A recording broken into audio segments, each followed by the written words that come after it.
Law firms should stop trying to produce Marvel movies. They should produce horror movies. Horror movies are a specific genre speaking to a specific audience with a cost efficient production model, and they don't rely on massive levels of advertising.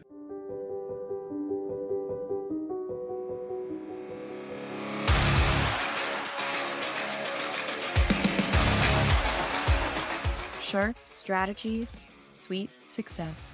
Hello, everyone, and welcome. You're listening to Sharp Strategies, Sweet Success. I'm your host, Tiffany Swedensky, and today we are talking to Charley Mann.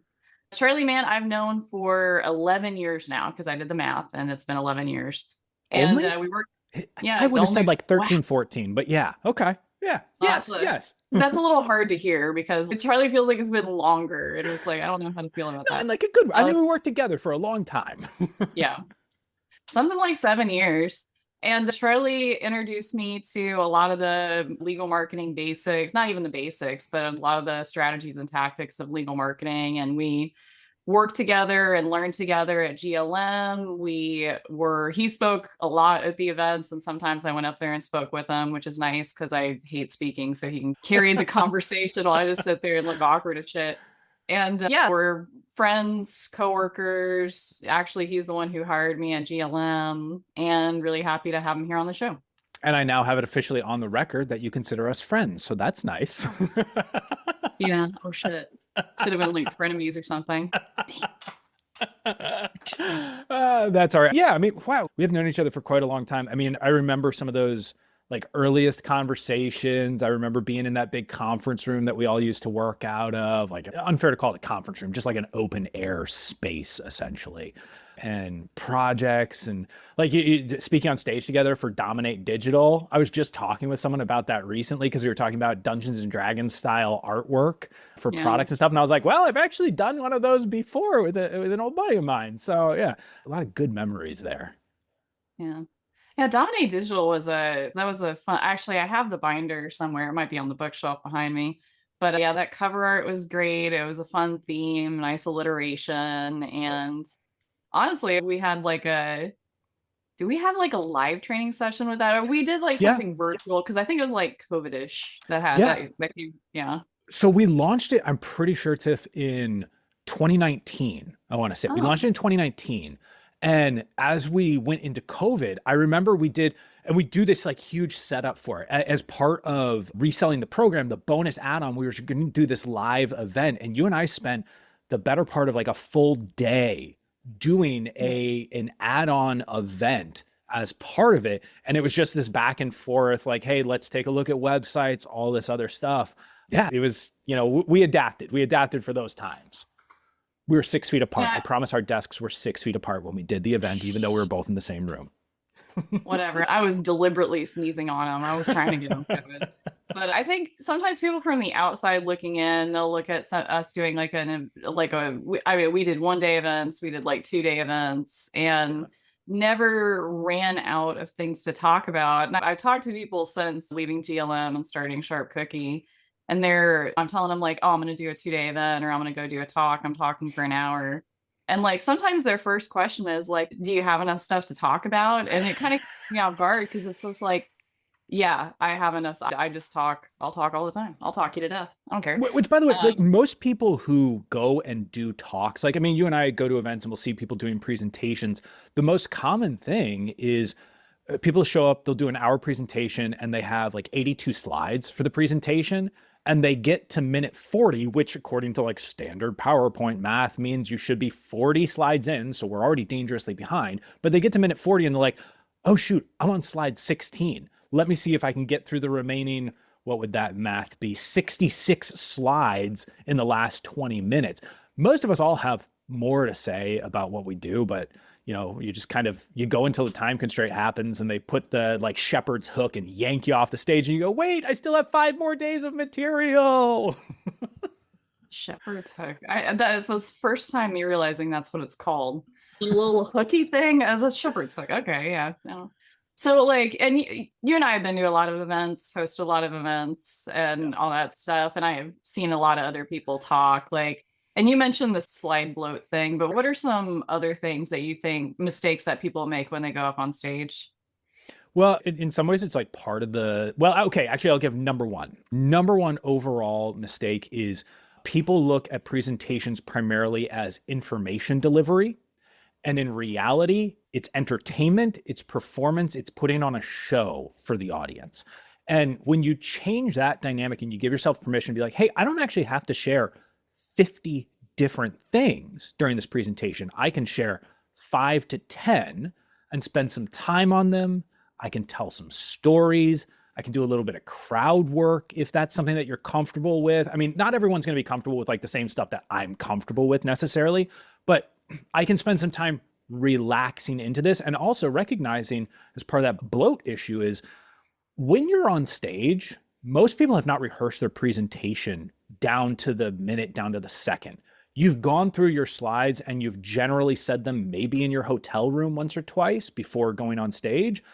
You're going to come up with more things while you're up there. Your brain is going to take you on different tangents. So this is scary for most folks.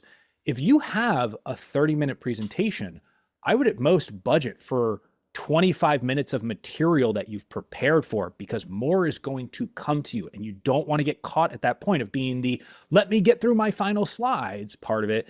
And again, yeah, it's entertainment. Have some fun with it. It's okay to slow down, to joke on yourself while you're up there. I mean, that's what I do. And I truly view it as you're there to inform, but you also got to entertain. Something I saw this last time I was at an event speaking was somebody had like interactive slides and interactive slide decks. And like, because they had like an app or a web interface that people Yeah. scanned a QR code and opened it up and they would like take a quiz during the presentation or give their feedback. And that's the kind of thing I look at and I'm like, that's really like newfangled, I guess, and kind of cool. It's a cool concept. Well, somebody told me about it. I'm like, yeah, that's pretty neat. But in practice, like what I saw is like somebody went up on stage and it's like, okay, like who here can tell me like their cost per case? And what completely threw me off about that is like there are a lot of answers, but none of them were within the realm of what I consider a good cost per case to be. And so I felt like inaccurate information. I was like, some attorneys were like saying they paid $9,000 per case. And I'm like, shit, like, damn. Whoa, those better be like like the most catastrophic injuries. that better be like the best cases I've ever heard of. And Yeah. I was like, what? But also there's those moments where she was just up there and it's like, okay, I'm just waiting for everyone's answers to come in because it's kind of a big room and everyone's slow. And it's just like, That's I tough. hate that dead air. I really do. So I don't know if I'll do something like that, but it's cool. But I don't know. Yep. That's really tough. Like, that's the type of thing where you really have to know what your audience is like, and you have to kind of have a sense of going into the event of what's happening before me, so you know what the energy level is going to be. Like if the person before you is, let's say, a very info focused speaker who maybe doesn't do a lot of speaking engagements, your responsibility when you go on stage at that point is to bring the energy back up. There's a great quote I first heard from Jalen Hurts, who's the quarterback of the Philadelphia Eagles. Don't worry, this isn't going to be a football thing. But he says, be the thermostat, not the thermometer, right? The thermometer takes the temperature of the room. The thermostat sets the temperature of the room. So when you go on and you speak, or even if you're just going to networking, be the thermostat. Get people to meet you where your energy level is. Like bring up the space that you're in. I mean, right now we're in the throes of winter. Like seeing what I can see at my house right now, Tiff, I can't imagine what it's like where you are. You just got to be like iced in basically at this point. And Skating rink out there. I right. mean, the silver lining is like this surely has killed all the ticks. Surely this has killed all the ticks. Like but yeah, it's like 6 inches of snow with an inch of ice over it out here. And it's crazy. And watching my dogs poop outside is low key hilarious. I'll be Oh, honest. those poor animals. My Josie, she has a torn ACL that just, there's no chance of repairing it. She's too old for the surgery, the recovery, all that type of stuff. So it's a nightmare for her. I feel so bad. But wouldn't we all just love a little thermostat that would bring that temperature right on up and melt that ice away? I personally would. But for speakers, you got to go in and you got to bring people to where you're at. And like when you have that dead air that you're talking about, Sometimes dead air is okay. When you go up there, if you have an assignment, this is like the inverse of that. A lot of speakers will go up there and they'll have dead air that you don't need to have dead air. Other speakers will go up there, and a lot of times you go to an event and people are like, we're going to do a little bit of workshop during my talk. And they get to the quote unquote workshop portion. Like, I want you to write down the 3 things you're trying to accomplish this next year. And they wait 9 seconds and go, okay, so what we're going to do next is like, well, no one's written down their 3 things at this point. If you want them to do the work, you actually need to be quiet and let the audience do their work and just watch them. Because if you see it, it's even an opportunity where if you're looking at the audience during a workshop moment, people who keep their eyes up for too long, you just make eye contact with them for an uncomfortable amount of time and they'll put their eyes down and they'll go to work. Or you'll have just those quick acknowledgments to like someone looks up and you kind of just get to give them that like nod, like, oh, you're doing the work. Good for you. You have to honor what your intention is on the stage. If you want to do the work, give them the space to do the work. On the other hand, if there's just dead air, you need to fill it with a story, right? So that speaker that you were talking about, Tiff, in those moments, just to say like, hey, while you're voting, I want to tell you about blank. That helps fill that dead air. Mm. So like what events have you gone to, I mean, marketing wise, like in the last year or so that you really like that you're going back to again? So I'm not doing a lot of returns this year in particular, but last year I was at Jay Berkowitz's event, TGR Live, which is coming up in March. That was really cool. A good mix of like vendors, and it was a nice location down in Del Rey, Florida, I want to say. And a good variety from the stage overall, which I appreciate. You know, hey, it wasn't just the same speakers that you see every single place. I was at Max LawCon last year, and I think Tyson puts on a really good show where he's both bringing some outside experts, but also elevating people from his group to have them share their successes from the stage. I think that's really important to have a balance of, hey, we have outside experts, but also these are like the people who've kind of come up through the ranks in a space, if it's a coaching organization. But even like Jay Berkowitz, he brings star students of his agency up onto the stage as well to talk about what they're doing that might be supporting the agency's success. I think that's great. So those were 2 like great ones. Lunch Hour Legal Marketing Summit. Can't wait for that one to come back. That was also an awesome mix. I was talking with Guy and Conrad after that. I was like, man, you know what I would love even more of? I would love more of the 2 of you. Like I like seeing different structures of events. And for me, there are a lot of events that have like a variety show, right? I love an event that also has maybe a more focused approach, whether that's very specific on topics. We don't see a lot of those events these days, Tiff. Like, you remember we would do these occasional 1 or 2 day intensives. It was like, we're going to zoom in on one single subject here. Even Dominate Digital is an example of that. Like, we're just digital marketing here. Don't you dare talk to me about your community marketing. I don't want to hear it. We're here to dominate digital, daggone it.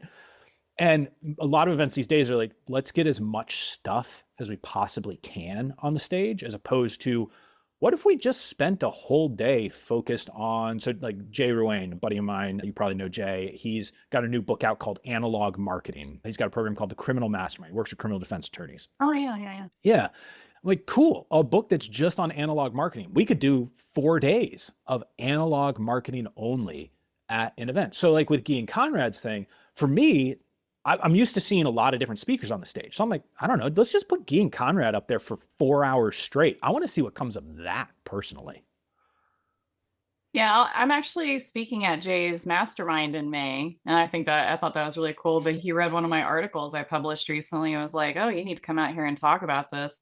Interestingly enough, the article I wrote was me dissecting Morgan & Morgan's website. And I have the follow-up article pretty well written, but it's been slow going. I've just been a little bit busy lately. I need to finish working on that today. But I haven't met him in person, but I guess I will in a couple months. So that'll be pretty neat. Very good. Yeah.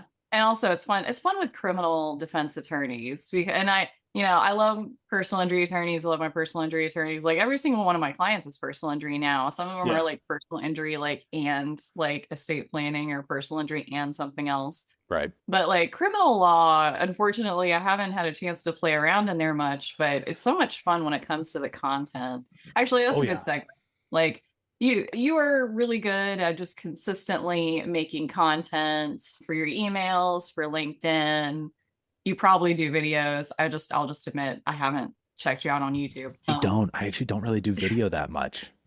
But you do the podcast. Don't you I put do. that on YouTube? Yeah. Yeah, I mean, that if it's counts. with a guest, yes, but like solo episodes, I don't record a video of myself. My team does not like that fact. They would like me to put myself on camera, but truth is, a lot of times I'm recording those solo episodes at like 6:45 a.m. or something, and so I'm not turning the camera on. I don't want to put all the lights on me.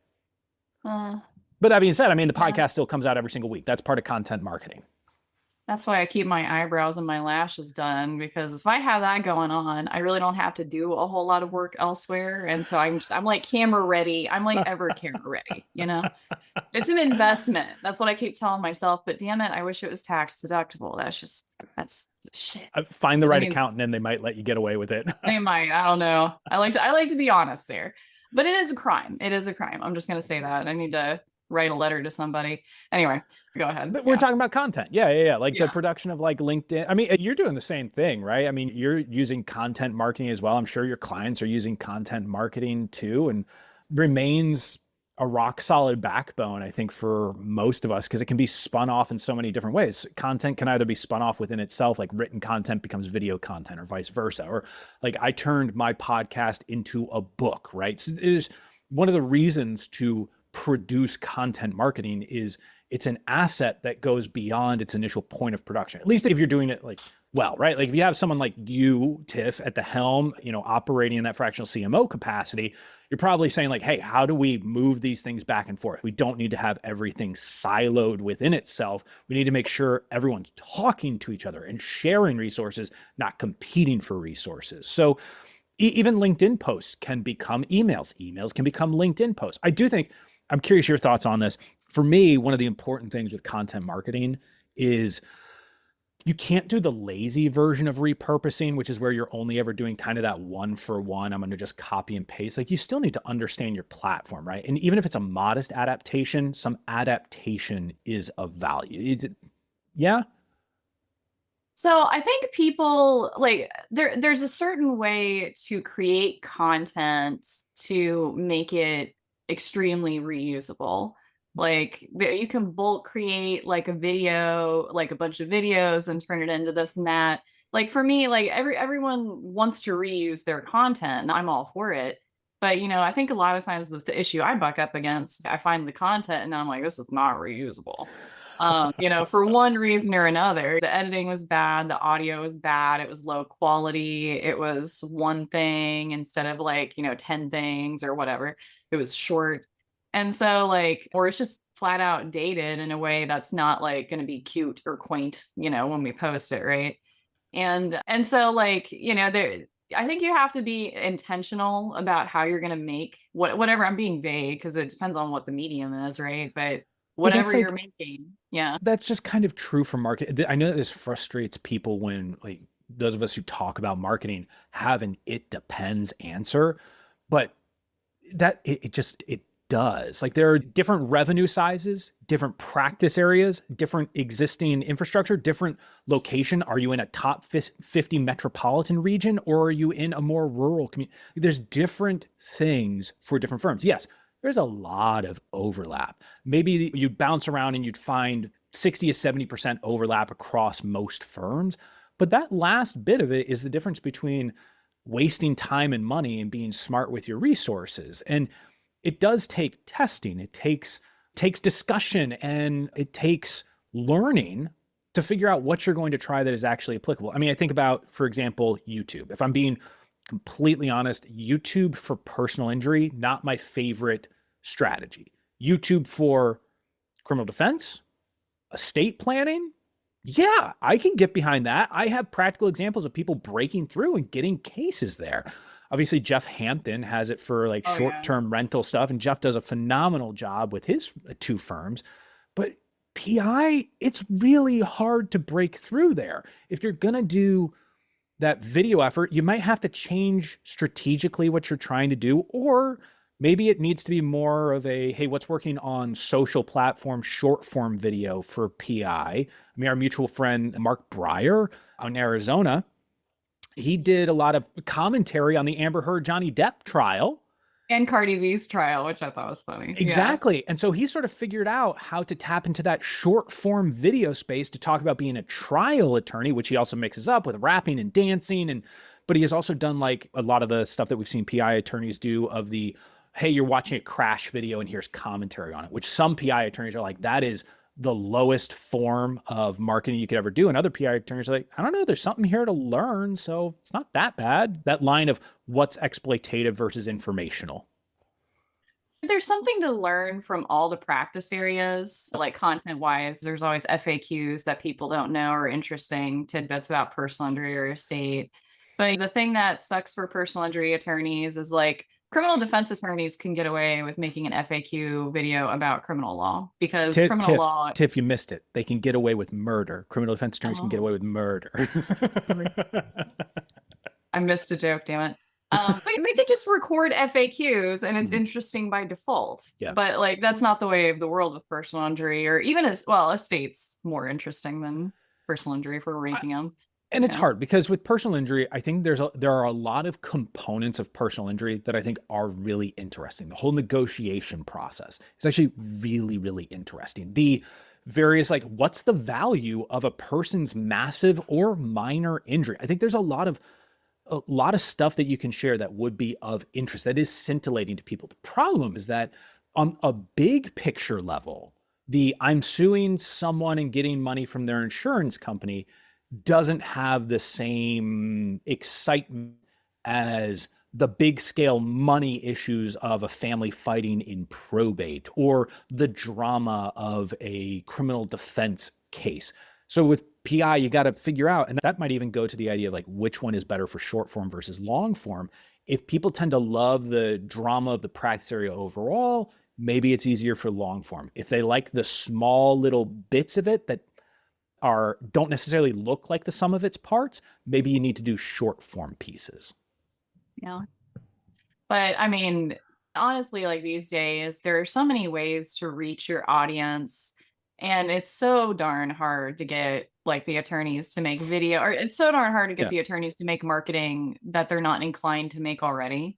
And so I'm telling, them, like, if you like recording video, let's record more video. If you like writing, let's do more writing, because, all of the media formats are valid. Video is just video is more visible. Like more people scroll through Instagram than read articles, but that doesn't mean articles aren't valuable, right? Yeah. I mean, you and I can remember a time when we worked with a lot of law firm owners who were really into DIYing their marketing. Like there was a burst of energy behind oh my God, I'm going to write my articles for my website. I'm going to put together my white paper, my book, or my checklist, or whatever that offer is going to be. I'm going to do some videos and all that. And a lot of them were DIYing when they didn't have quite as much just like stuff that they had to do. Admittedly, the marketing world at this point is jam freaking packed, right? There's also a lot more fog of war to deal with. And if there's so many things that you could do, it becomes harder, I think, for them to feel like they're appropriately covering the number of bases. It's like they've started playing baseball, and back in the day, it was a 3 bases and home plate game. And I think a lot of people now step up to the plate, look out at the field and go, I feel like there's 19 bases and I can't tell which 16 of them are distractions for me, which is making it hard for me to even begin to play the game. Because we saw people DIY their way from, I'm doing $250,000 a year in revenue to I've DIY'd my marketing up to $1.5 million per year in revenue. And these days, it's not impossible. It's just harder to do because also the entrepreneurship level of firm owners overall has gone up, which includes efficiencies in operations, better measurement of financial outcomes, the reinvestment cycle back into the practice. Those have changed fundamentally in the last decade as information becomes more accessible, as people like you and I become more accessible to firm owners and they can level up faster in their practices. Now it's just changed the ante for how you play the game, like to even get started. And more and more often encounter firm owners who are like, at least I'm encountering firm owners, I'll speak for myself, who don't seem to have as much time for the whole marketing DIY picture because they're also so concerned about, well, I'm also supposed to be doing my systems and, oh my God, I need to get my P&L dialed in. I'm like, you're at $300,000 per year in revenue. Get more clients.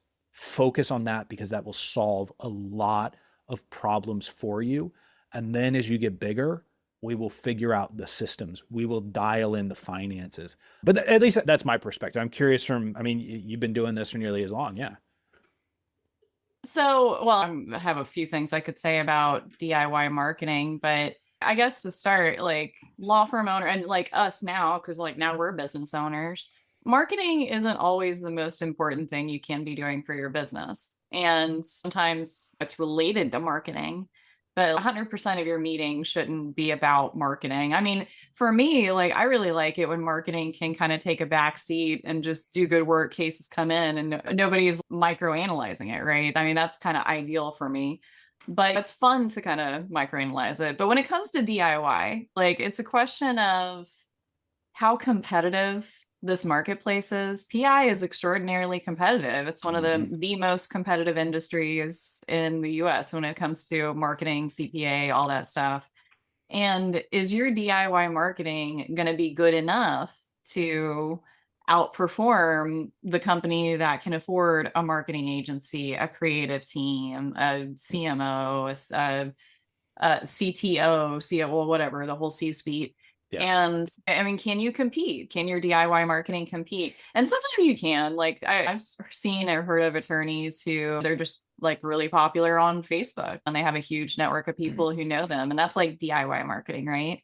Yeah. But you know, when you're doing like mass media, print ads, PPC, it becomes a different ballgame. I mean, even when you're doing referral marketing, you're competing with every other attorney who wants to get referrals from chiropractors and medical clinics and car rental agencies.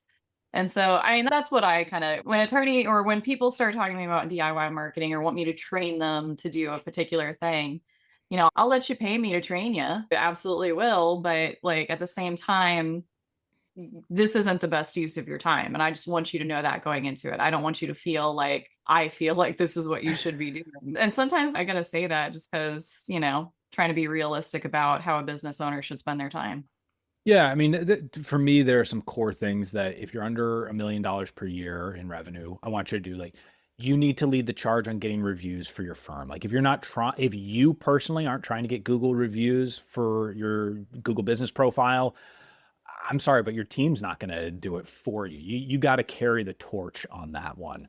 Unless you have that one like paralegal who's just a super believer in you and can crush it on reviews, right? There's always exceptions. That's part of the it depends. But those are the exceptions, as they say, that prove the rules. I also want you to be trying to leverage relationships. You should be doing outbound relationship building.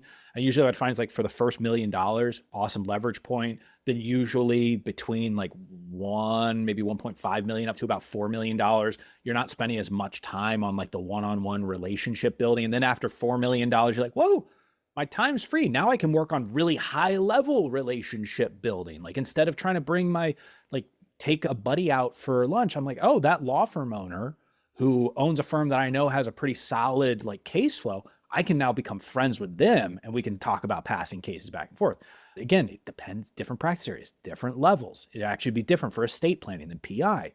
But yeah, it is harder to do it overall. We talk about cost of acquisition has gone up, which has made the working up cases, if we're talking PI, that much more valuable as well. In the past, it was, hey, a lot of people are not doing a full scope of marketing. And the mass advertisers don't necessarily do a good job of the ground game. And still in many cases, like they don't always do a great job of the ground game. So you still have opportunities down in the trenches, but some do actually have a ground game. And it freaks people out when those folks hit the market. So you kind of go, okay, well, how do I market away from those spaces that they're trying to occupy? I'm not doing the big, massive marketing. I actually just wrote for my Catalyst program, the newsletter that's about to go out, probably already went out by the time this episode drops, is all about, it's actually a statement I made it comes off the statement I made on stage a while ago, which is law firms should stop trying to produce Marvel movies. They should produce horror movies. Horror movies are a specific genre speaking to a specific audience with a cost efficient production model, and they don't rely on massive levels of advertising. I mean, you look at, obviously one of the great stories is Paranormal Activity, and how that movie had this like demand the movie to be in a theater near you campaign, which for the director Oren Peli ended up being this huge list building opportunity that made Paranormal Activity 2 that much more successful because he had a list that he could nurture. Blumhouse, a major studio, they have an email newsletter. Like all these places build their audiences and nurture those audiences. And I think law firms can really learn from how horror movies do it instead of Marvel, which is like big announcement, spend a lot of money, hope that this works out. And it doesn't always pan out. And if it fails, you lose a ton of money in the process. Horror movies rarely ever lose money. That's the amazing thing about them. Like you put $3 million into Sinister and you get $87 million in return. Like how'd be? That's a pretty good deal right there. So looking at the law firms and like the working up of case value these days, if cost of acquisition is really high, you got to make sure that when these files come in, and this like speaks, I think, Tiff, to you talking about marketing has a role, but other things now also play an increased role. You got to be really good at maximizing the value of those cases that you actually do get. There's a Dan Kennedy book, Almost Alchemy, and the idea of doing more with less. If you're not going to get as many cases as the big firms, you have to maximize what actually comes in. If you're a firm that where you have a pricing structure, you need to figure out how to improve your sales process to charge more to clients. So that way you can also provide a higher quality referral worthy service to them. And you can't just rely on, I'm going to pull all the leads because I'm the only one actively engaged in marketing in my community. It's just other people are marketing. So better make the most of what you get. I saw that headline, like market your law firm like a horror movie instead of an action movie. And I was like, what is he talking about? But now that you've explained it, I get it.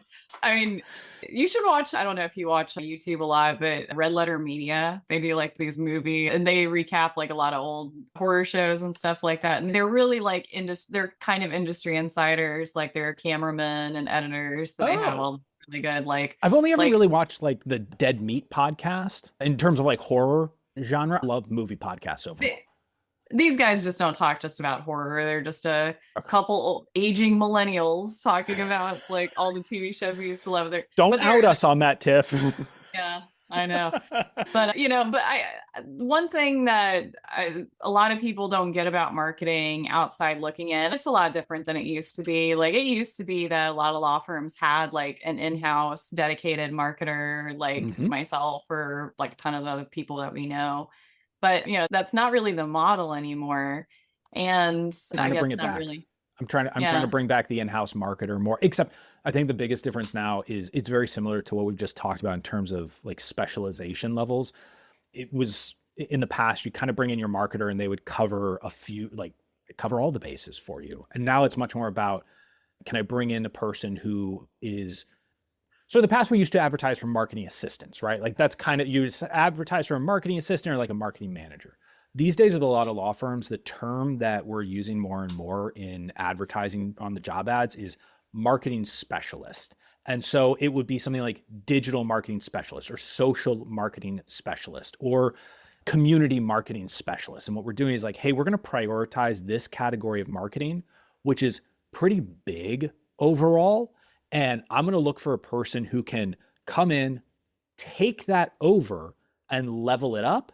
And then from there, now maybe over time, that person becomes a marketing manager, a marketing director. And part of the problem, like if we're being ruthlessly honest, is the term marketing director lost its meaning at some point, where it's like you're bringing in a complete neophyte, like someone who just graduated from college and calling them a marketing director. And then 2 years later, you're wondering why they're operating with an entitlement attitude and aren't really doing the same work. Well, they had no career ladder. They had nothing to earn. They just were given a title. And so you got to appropriately title people, especially in marketing. Otherwise, folks can get too big for their britches real fast. That was like my first like really good LinkedIn post, I think, was like the hook was something like your first marketer shouldn't have the title marketing director. And that was like, actually, I think I heard Jason Hennessy actually say it from the stage is where I got like the original idea. I think he said that. And then I was like, yeah, he's right. because I mean that's what I mean. I think I was a specialist for a while before I was like marketing director, so I didn't Yeah. necessarily get like thrust in that position.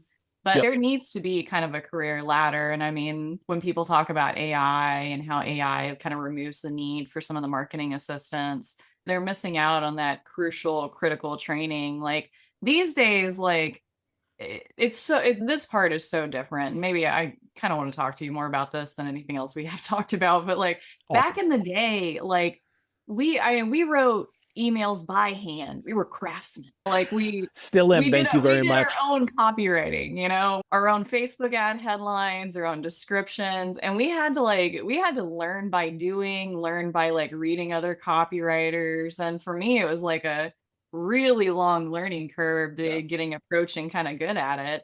And but there like one, there's I feel like that curve is going away. Two, I'm getting a lot more copy than we used to. I'm reviewing a lot more copy than we used to, but like none of it, or not none of it, but like it's just low quality. Yeah. Like you know, if you put a marketer and said you have to write this, don't use ChatGPT, they would have come up something better than Yeah. what the AI would have come up with, I think. And so like they're just missing out on that critical training. And I these days I'm kind of thinking like, man, these marketers really need some copywriting training. Like they need more of it because like I'm Yeah. teaching them stuff that I kind of taken for granted that you learn in the early stages. So, like with my email marketing agency, Red Kraken Creative, we do not produce copy with AI. We have actual writers who have credentials. We have people who have written books that have sold 60,000 copies.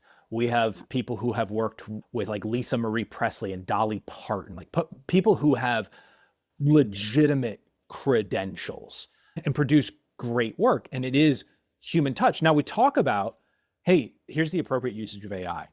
If you're working with a client who loves 80s pop songs, use AI to find bands and lyrics and reference points from 80s pop songs for jumping off points. You don't have to become an industry insider or a culture expert on that. That's where you can get some assistance from AI because it does a better job than Google of surfacing that exact specific thing that you're looking for. Like, I'm looking for an 80s pop song that really focuses on women empowerment, right? Because we've got clients who like that would be something that's important to them. Great. It'll pull up exactly what you want instead of you sorting through Google's results, which will take more time overall.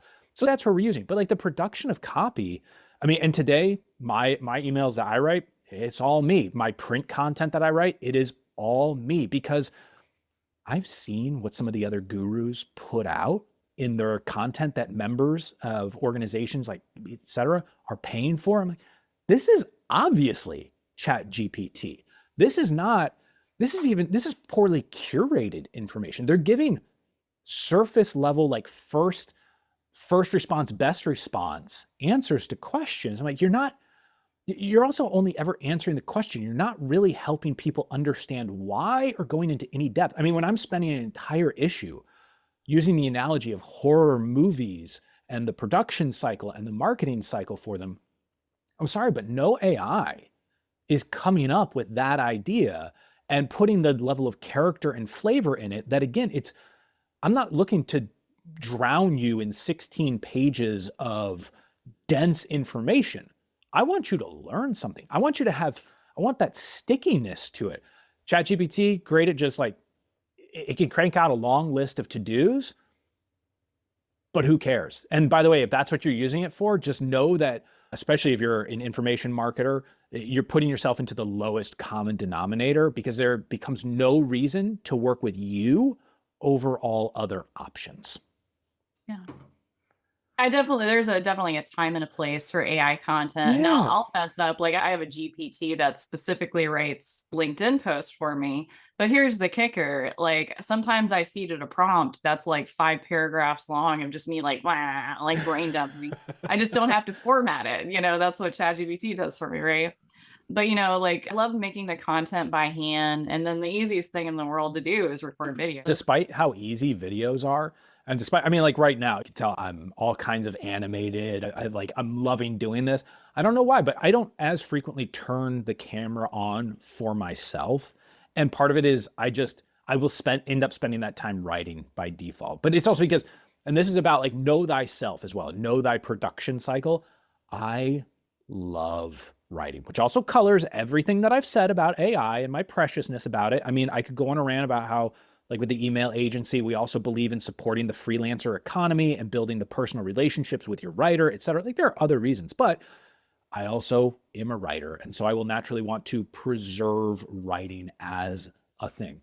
I have used chat to help find some of those reference points. But yes, that colors what I do. And so instead of getting on video, I'm like, whatever, I'll write another post. I'll write another email. I'll write more articles. Yeah. Now, the articles I write for my newsletter, those are handwritten, those are finely crafted, Ooh. those are my thoughts. Although, Grammarly is certainly a big help when it comes to the grammar. Oh, well, speaking of handwritten, you'll appreciate this, and people who are watching via video can see. So like these days now, I even write out longhand some of my emails that I send on a legal pad and then type them up, just because this way, a lot of times ideas come to me when I might be watching a show with my kids in the evening or something like that, because a lot of it gets inspired by pop culture, like what I'm listening and watching. And so I'll start writing it on a legal pad, which is better than dad pulling out his laptop and starting to hammer something out. So that's also the other trick to it.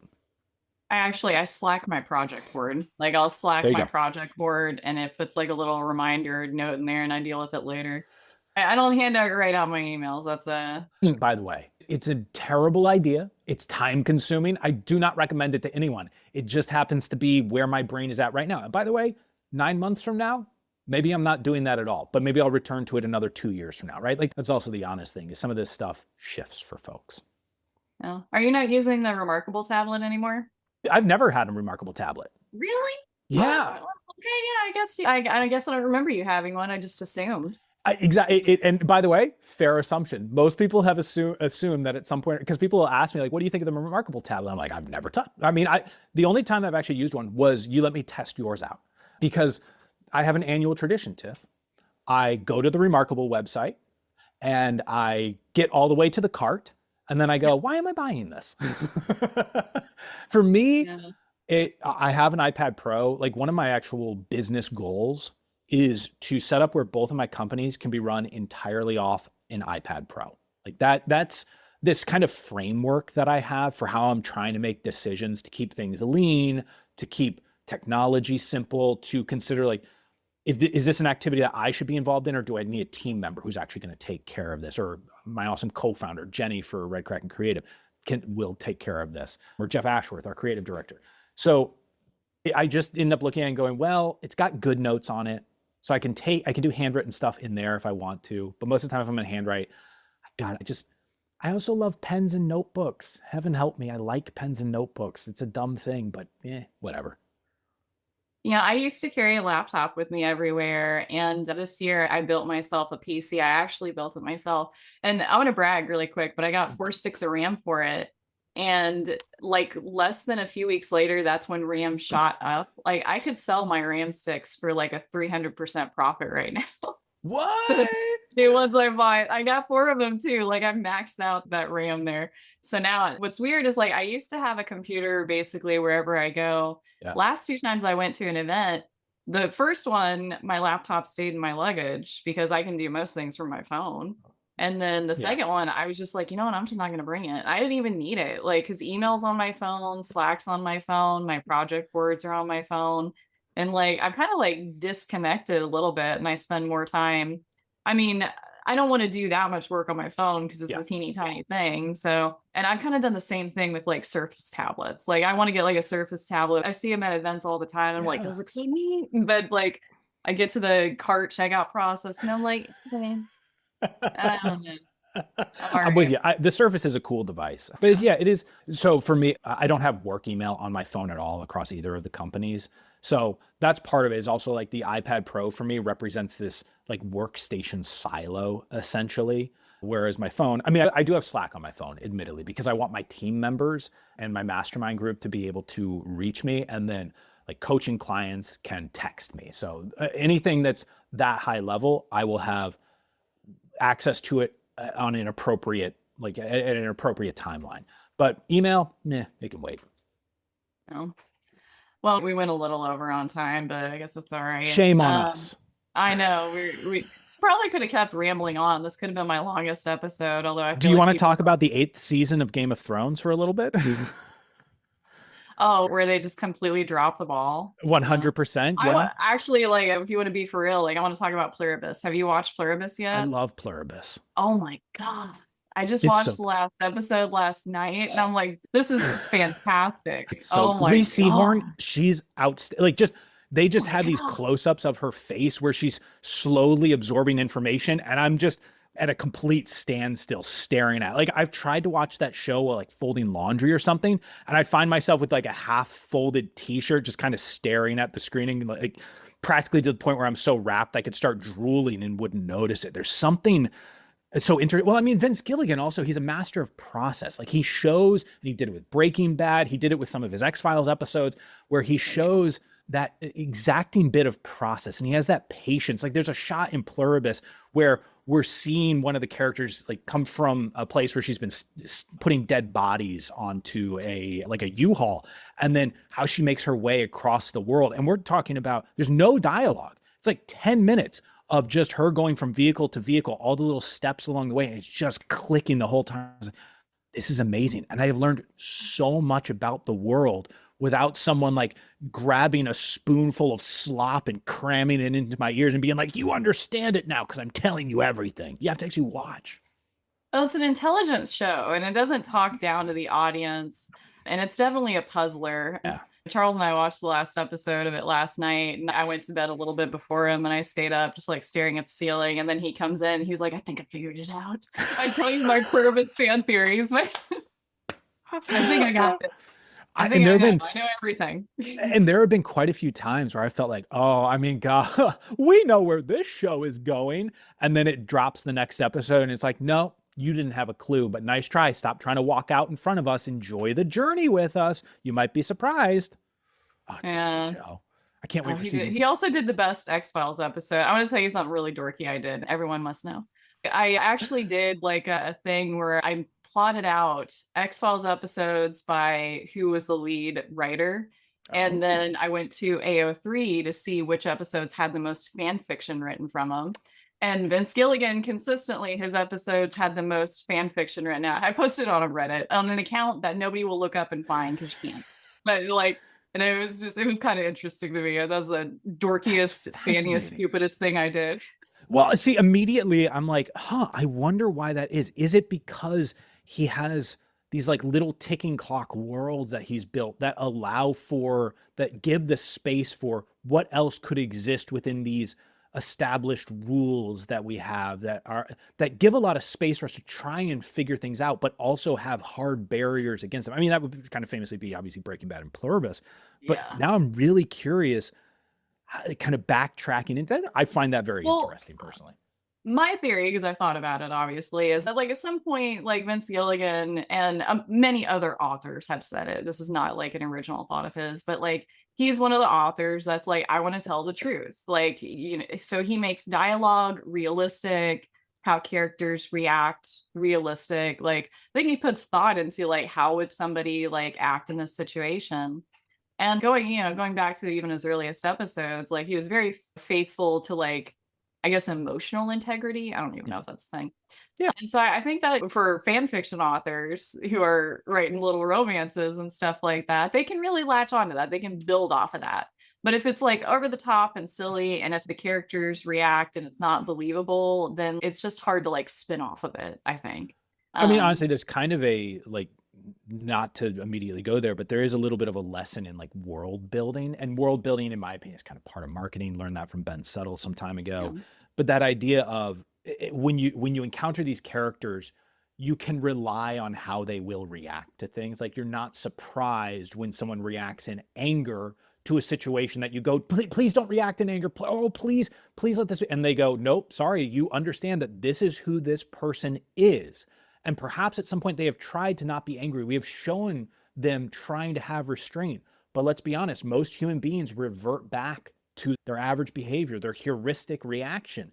And sorry, it's going to be an angry reaction. I realize it's going to cause more conflict, but that's what this is, which in the world of, say, fan fiction, the to speak to emotional integrity, fans, I mean, fans love to kind of debate things, right? They like to see, we could do a whole rant on Stranger Things and my fury over how Oh, that went. I gave like I haven't last watched the last 2 seasons. I gave up when they killed that poor Russian guy. That broke my heart. I didn't forgive him after that. I was like, no, I'm good.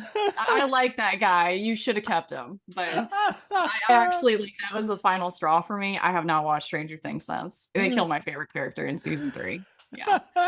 He just So liked his Slurpees.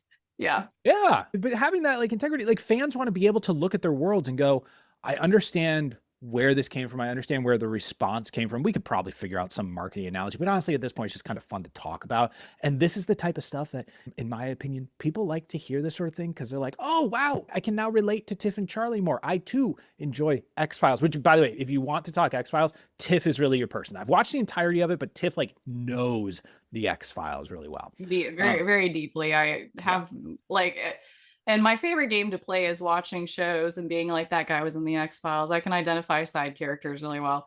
I'm with you there. That is one, that is a game that I will play.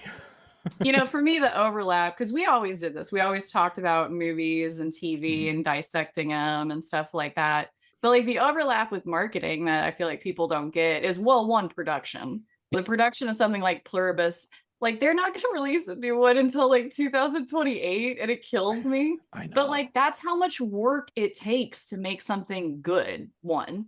And then two, like, and that was Seth Godin's book, like all marketers are liars slash it out storytellers. Yeah. And you know, that's what I'm telling attorneys and the marketers when we talk about social media in particular. I'm like, just get on there and tell stories. People love stories. And if you're good at telling stories, like you can capture their attention. So like the art of storytelling in a lot of ways is the art of marketing because, you know, your emotional resonance, emotional integrity, trying to, you know, I don't want to say something that's true, but maybe isn't, but like, you know, speak to the truth in them, I guess. Yeah. Well, and people can understand some of these messages better when they see it through the eyes of a character. It's why movies these days, a lot of movies these days that maybe should be good, I think often end up feeling not good because you have companies like Netflix where they literally tell the producers of movies and TV shows, just assume people are looking at their phone while they're doing this. And so you need to say the same thing every single scene. You need to remind people of the stakes 3, 4, 5, a dozen times because they've forgotten. They're a bunch of brain dead people. And interestingly, they become surprised when people go, why isn't this, I don't know, this isn't as good as I thought it was going to be. It's because, oh yeah, they've been hitting you over the head over and over again with poorly constructed storytelling devices. And you should study storytelling devices. I think, so one thing I'd love to, a tip that I'd love to give the audience, a very simple one is, there's a storytelling or kind of a framework setup called in media res, which just means in the middle of the action. So it's the classic, you turn on a movie and, you know, the fight scene is already happening. All of a sudden it goes, you might wonder how I got here, right? So that's like an in media res type of, when you're looking at creating hooks for marketing, one of the things you can do is pull a piece of the middle, the most interesting piece in the middle of what you want to share, and put that at the beginning as your hook, and then lead people there through the rest of the narrative. That's what studying storytelling teaches you. You start seeing like, oh, this would be so much more interesting if people understood that there's going to be this massive fight or battle at the end. And now we can start ratcheting up tension for all of this because they're still going to wonder how it all ends. That's why you study storytelling. Okay, well, just a quick little side question, but what would you, like, let's say somebody who critiques writing says, as they often do, that flash forwards or flashbacks are lazy. How would you reboot that or rebuttal that or whatever in this context? So, okay, so you're saying like they go, hey, that's kind of a cheap trick. Yeah, I just like, I don't know who it was, but I remember either in college or just talking to somebody or maybe in my writers group, like they'll say, you know, start the story where it starts, not where it gets interesting. Like how would you rebuttal that if somebody gave you that critique? So if you're doing long form writing, I'm all for it because part of long form writing is sitting and soaking in the universe. But if you instead study, say, television or film, And even live theater, sometimes the best advice that people receive is start late, end early. So what that means is instead of showing someone walk through the door, da da da da da da da, walking up the stairs, like unless it's a very deliberate Vince Gilligan thing and you're going to teach things along the way, you see a lot of like junior film students do this. They want to show the person walking in the door and being really downtrodden instead of like, let's start at the point of action or even a little bit into the action. And then instead of sitting on the scene as we come out and just soaking it all in, which some filmmakers do, but if we're looking at films that tend to get the most popularity, including high quality Oscar caliber films, at some point they go like, hey, we don't actually need to sit in this. This is done. Let's get out of the scene. We need to move on. We need to move to the next chunk of story. Instead of watching someone turn on the car and start driving away, is it better to just be in the drive when we cut to them in the dialogue that they're having with the person? So it depends on what format you're really going for, what your audience expectations are. I love being able to soak in a universe, like a great sci-fi novel, unless there are some that are really, really quick, like All Systems Red, right? Like that's a really quick, Martha Wells, I want to say, is the author of that. And she just kind of knocks it out, which was kind of an okay television show on Apple TV. I enjoyed it more or less. It wasn't great though. So that's like really quick and clippy. But if you look at, say, Brandon Sanderson novels, which are really more on the fantasy than the sci-fi side, but the Brandon Sanderson models or the George R.R. Martin model is we're really going to sit in it. We're going to do extensive world building. But if you're marketing, your first salvo, I would err on the side of like film and television. And then if you've built an audience, the audience now becomes invested more and more in the world building, and you do want to feed them more and more. You don't necessarily want to get in, get out really quick. You want to give them space to get deeper and deeper and deeper because the affinity grows. So like for your law firm has a lot of interesting trivia to it. It's filled with stories. It's filled with lore that you can incorporate in your firm's marketing. We just don't often think that way. I like that. Did I do the assignment? I don't, I guess so, yeah. I don't know. You said lore, and I made a joke that landed once where I was teasing a marketer and I asked them a question and they're like, oh, I don't know. And I'm like, you don't know your company's lore? And like everyone laughed. And I was like, I wasn't trying to be funny. Yeah. I just wanted to know. But when we worked for Ben, like we knew the core story, like Oh Marathoner, Dad to Nine, like all that. We knew the core story of all of it. And that was important to always have that space that you're kind of coming back to. As a matter of fact, when stories tend to lose that central thread, like why did people show up in the first place for this? Sorry, I'm going to do it. Game of Thrones being a great example. Game of Thrones wasn't built on the big battles. It was built on the liminal spaces where we were learning about the characters and the conflicts as they were negotiating, as they were like the back and forth, the little things that were happening behind the scenes to manipulate each other. The battles just happened to be big payoffs and pivotal moments that were enjoyable because they were the paprika, not the salt and pepper of the entree that they were trying to serve. So that's my thought on it. Well, I got to call my husband out on something I also love Star Trek, but and I like Star Wars, but don't care as much. But my husband, we were talking to some friends and he was like, yeah, I like Star Trek, more than Star Wars. It's just much more action oriented. And I was like, honey, let me stop you there because, and I was like, and honestly, he might've been thinking about the 2009, 2008 movies. But like, when you think about Star Trek, it's science fiction / fantasy. It's high technology. In the older episodes, not necessarily the new Trek, they were adults who were highly skilled and competent at their jobs. My chief complaint about Strange New Worlds is like scripted like teenagers. And it's just like, that's not, what Trek used to be, And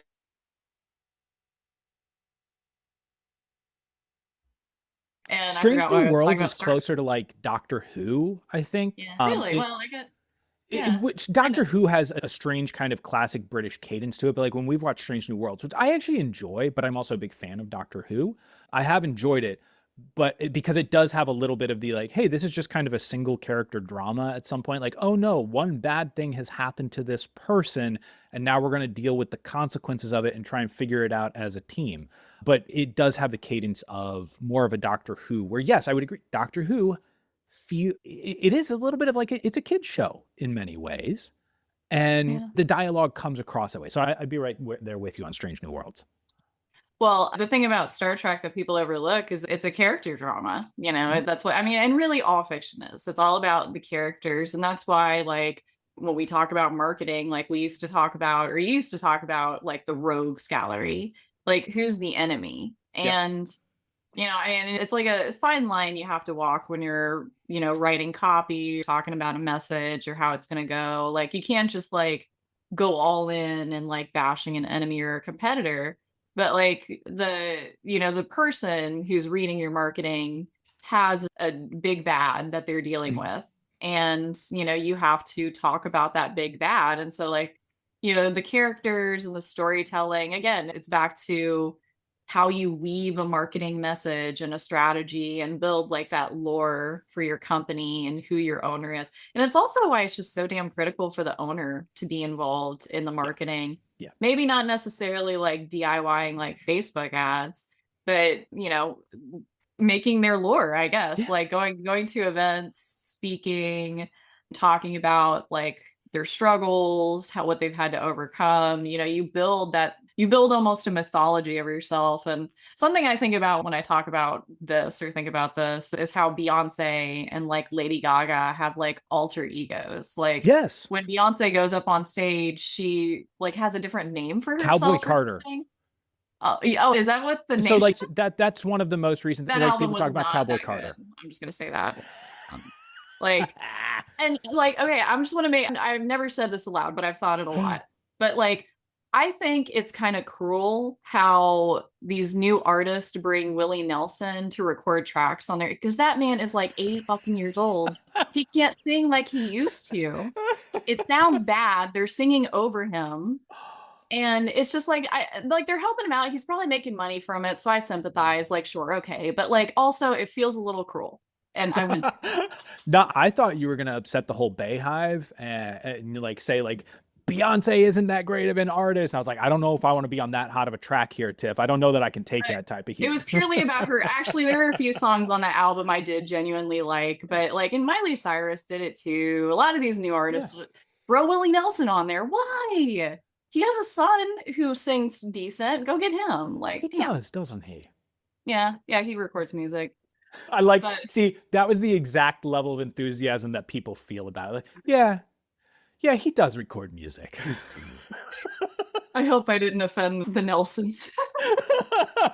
Surely they'll Really? see If you're this and be like, listening, our no, apologies. they're going to be devastated to hear my opinion of them. God. You're gonna get a cease and desist letter about this podcast, Tiff. Oh my gosh, like stop talking about it.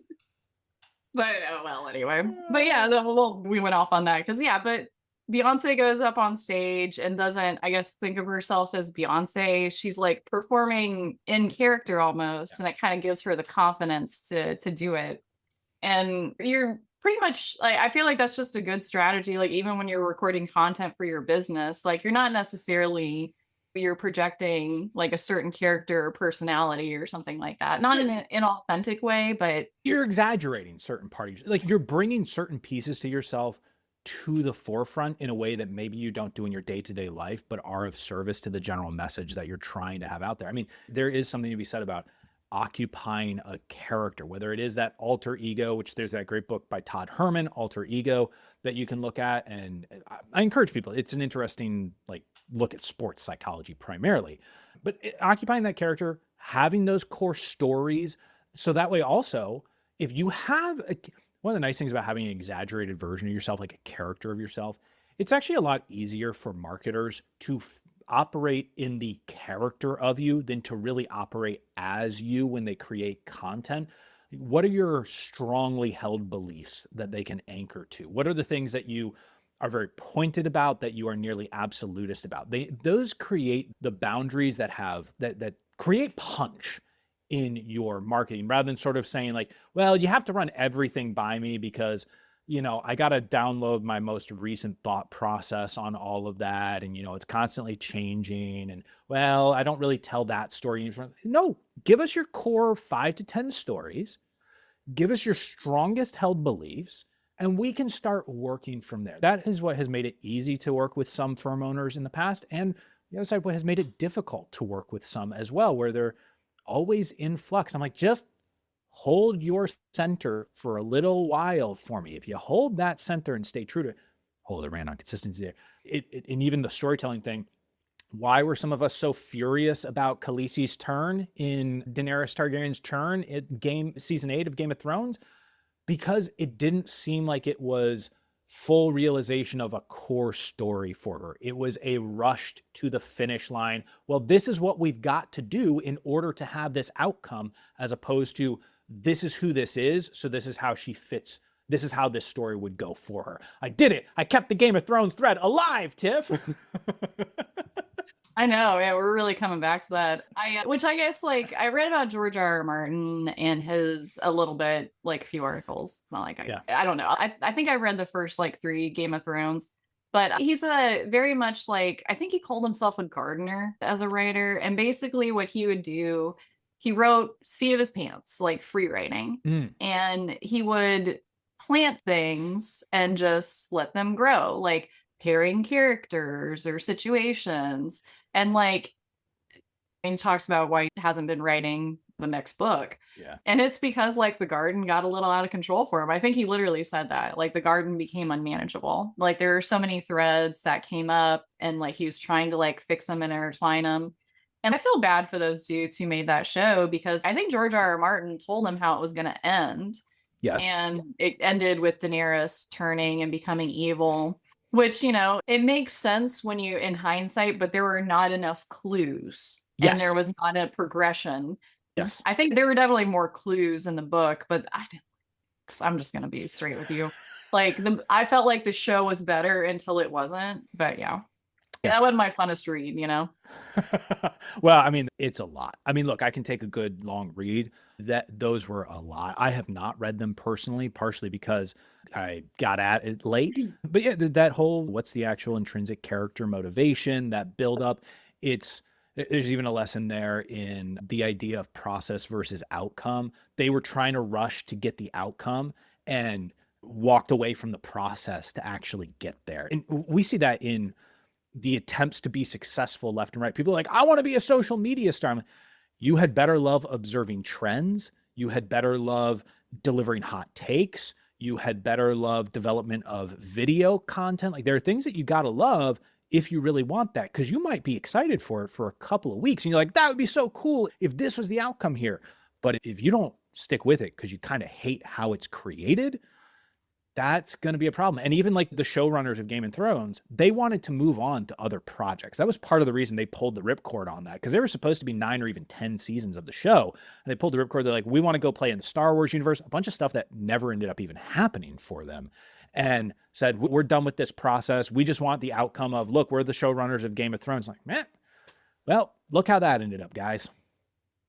You know, there are only like a few successful like showmaker pairings. All right, Jay and Silent Bob, consistently successful, right? Let's be honest. 2 of the best to ever do it. Yeah.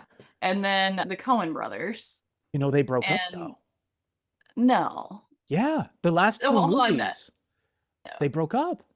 The like Brewster Scruggs and True Grit, they broke up? Why'd they break up? No. So for the most recent movie one of them made was called Honey Don't. And then I can't remember the one right before that, but the last 3 projects that came out of the Coens writ large are with them as separate directors.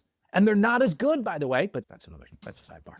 Well, everyone has to move on sometime. Are they like brothers though, right? They're brothers. Yeah. The same way that like the Safdie brothers are actually brothers. The Duffer brothers are actually brothers. Yeah. Yeah, but those 2 pairings I mentioned, they did all right. The rest kind of like, again, like the Duffer brothers really did me dirty. That Russian guy, I don't even remember his name, but he was so great. I can't believe they killed him. But anyway, we're going to have to wrap this up a little bit because I'm going to get downstairs. I might work on another nap. Actually, no, I got work to do. Everyone should know. I got to do today. Coming into this, Tiff was like, we'll record for like 45, maybe 30 minutes. And I was like, well, yeah, cool. But no, we just haven't seen each other in a while. Like last time we saw each other, we were hanging out in Winchester, right? Like I still have photographs I really love from that little town that I took while I was there. Oh no, we saw each other at the legal lunch hour though. Revisionist history. That's right. And then Warrington. Maybe that's what you're Warrington. talking about. I mix Yeah. up those two places all the time. It starts with No. a W, and it's about 40 minutes away from me. So, Yeah. Yeah. I was remarking anywhere you are in Northern Virginia, you are precisely an hour away from Dulles or Reagan. Like wherever you are, it doesn't matter if you're close to it or far Yeah. from it, you're still an hour away from it somehow. Yeah, Yeah. fair enough. But anyway, well, it was nice catching up and talking with you. I'm glad I got a chance to talk about Pluribus. I can't believe it's gonna be like 2 years. I can't I try do not it. to think about it. I'm gonna have to like not die in 2 years. I don't know how long I can keep this going. Like, how long can I stay alive?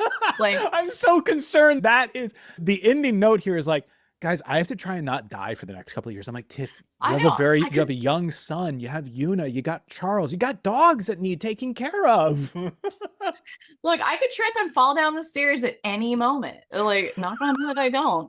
Like, so I'm just saying, Vince Gilligan, hurry up with Pluribus. I may not have much time left. If anyone knows either Vince Gilligan or Willie Nelson, can you get this episode in their hands for us, please? Not Willie. I don't want him to hear that and feel bad. He's gonna be like, oh shit, Tiffany. Yeah. Or maybe he'll take your advice and cool it for a little bit, Maybe it's what he needed to hear. He needed that permission all along. Well, and maybe like Beyonce and Miley can just like, if you want to just like donate or something, like if you're gonna give them money, just give them money. Don't make me listen to that song. It's not good. Like, by the way, good luck on putting a title on this podcast episode. oh, I'm gonna have to get creative with it. I was already thinking about that. Yeah, it's something we're gonna have to workshop, I think.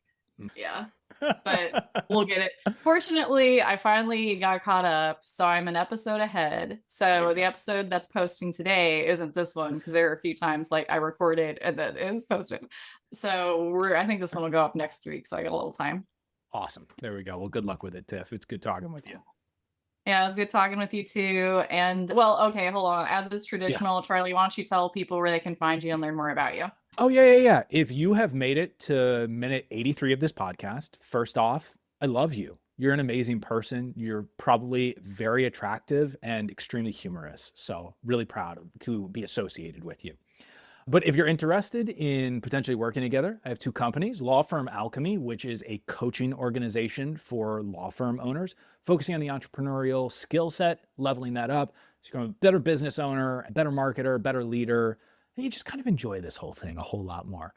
Now, if you'd love someone to be producing your email newsletter, my company Red Kraken Creative, we will take care of your weekly email newsletter from start to finish for you, all the tech setup. We will help clean your list. We do all the writing for you. We press send. All you need to do is let us interview you from time to time and approve the content that we send over to you. We make it soup to nuts, simple as anything. So if you're interested in either one of those, it's lawfirmalchemy.com or redkrakencreative.com, or just find me on LinkedIn and shoot me a message. We'll get the conversation started. I appreciate that, Tiff. All right. Well, thanks everyone for listening. This was the longest episode in Sharp Strategies history. I don't even have to look it up. I just know. And Tiff, if anyone outdoes me on length of episode, you get me back on this show and I will beat them. I want that on the record right here, Tiff. I don't know. I don't know if David's up to it. I have him coming on pretty quick, but I could talk to him and be like, David, you got to outdo Charlie. We talked for almost 2 hours. He said, like, all right. Well, it was nice talking with you, Charlie. Well, I usually more formally wrap this up, but now I'm tired. I wore Tiff out. I win. I'm done. This is the last thing I'm doing today. No, everyone, thanks for listening. We'll talk to you next time. Thanks so much, Charlie. Bye. Bye.